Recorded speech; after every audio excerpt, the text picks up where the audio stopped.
Hello everyone, जो भी students NEET की तैयारी कर रहे हैं उन लोगों के लिए फ़िज़िक्स के बारे में मैं बताऊंगा कि किस तरीके से फ़िज़िक्स सब्जेक्ट को तैयार करें ताकि उनके मार्क्स एग्ज़ाम में अच्छे आएँ। ठीक, होता क्या है कि बहुत सारे स्टूडेंट्स होते हैं, उनके लिए फ़िज़िक्स जो है टफ सब्जेक्ट पड़ जाता है, जिसके कारण वो जो है उसमें अच्छे मार्क्स नहीं ला पाते हैं। ठीक, और इससे उनका सिलेक्शन होने से रह जाता है। ठीक है, तो फिज़िक्स के लिए विशेष तौर पे मैं एक स्ट्रेटजी आप लोगों के साथ शेयर करना चाहता हूं ताकि उस स्ट्रेटजी को आप फॉलो करें और एग्ज़ाम में अच्छे मार्क्स लाएं। ठीक है, तो होता क्या है कि जनरली बहुत से बच्चे जो है फिज़िक्स पढ़ते हैं, उसमें काफ़ी ज़्यादा समय देते हैं, लेकिन फिर भी उनकी तैयारी उतनी अच्छे से नहीं हो पाती है। तो कुछ कमियां होती हैं, उन कमियों पर ध्यान नहीं जाता है कि क्या गलतियां कर रहे हैं। ठीक है, इसलिए उनकी एक बेहतर तैयारी नहीं हो पाती है। तो उन चीज़ों को मैं बताऊंगा कहाँ पर क्या गलती हो जाती है। ठीक, तो कुछ पॉइंट्स हैं, उन पॉइंट्स को आपको ध्यान में रखना पड़ेगा। ठीक है, तो जैसे कुछ पॉइंट्स हैं मैंने लिखे हुए हैं कि जैसे सिलेबस, तो सिलेबस क्या है, तो जो भी एनटीए का सिलेबस है, जो भी नीट के लिए एनटीए ने सिलेबस दे रखा है, उस सिलेबस को आपको स्ट्रिक्टली फॉलो करना है कि वो सिलेबस में क्या क्या दे रखा है। ठीक है, आपको आउट ऑफ सिलेबस नहीं जाना चाहिए।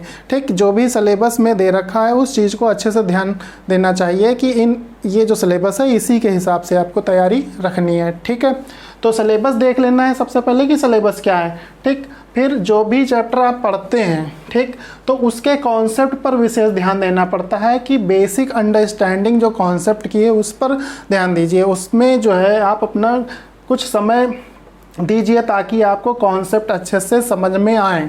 ठीक, फिर क्या करना है कि क्वेश्चंस प्रैक्टिस करनी है कि बहुत सारे क्वेश्चंस लगाने हैं। ठीक, और PYQs जो प्रीवियस ईयर्स के क्वेश्चंस हैं उनको आपको देखना है कि पिछले साल में किस तरीके के क्वेश्चंस पूछे गए हैं।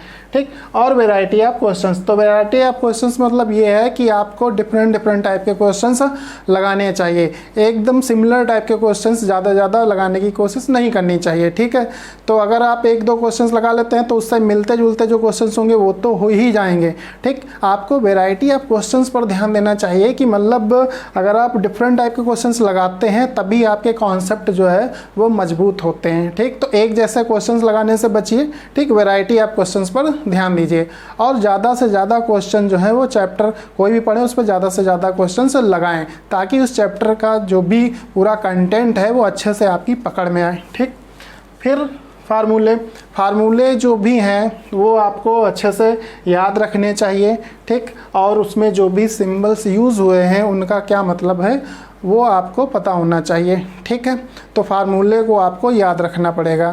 ठीक, मेकिंग शॉर्ट नोट्स, तो शॉर्ट नोट्स बनाइए। जैसे फार्मूला है वो लिख लिया या कुछ की पॉइंट्स हैं वो लिख लिए। ठीक, तो उससे क्या रहेगा कि उस चैप्टर के बारे में जो भी मेन चीज़ें हैं वो आपने लिख ली हैं। ठीक, तो वो जो शॉर्ट नोट्स हैं वो आपको रिवीजन के लिए बहुत ही हेल्पफुल होंगे। ठीक, या एग्ज़ाम से 2-4 दिन पहले आपने उसको अच्छे से देख लिया, ठीक, तो वो आपको याद रहेगा एग्ज़ाम में। ठीक, तो शॉर्ट नोट्स ज़रूर बनाएं। ठीक है, और रिवीजन तो करना बहुत ज़रूरी है क्योंकि सिर्फ सिलेबस पूरा कवर कर लेना ही काफ़ी नहीं होता है। अगर आप मल्टीपल रिवीजन्स नहीं करेंगे तो चीज़ें आपको याद नहीं रहेंगी। ठीक, तो इसलिए रिवीजन्स भी करते रहिए।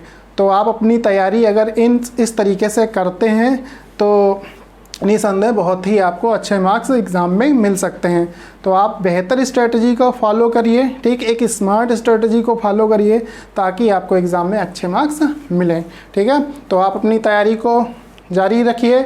एग्ज़ाम कुछ ही दिनों बाद होने वाला है।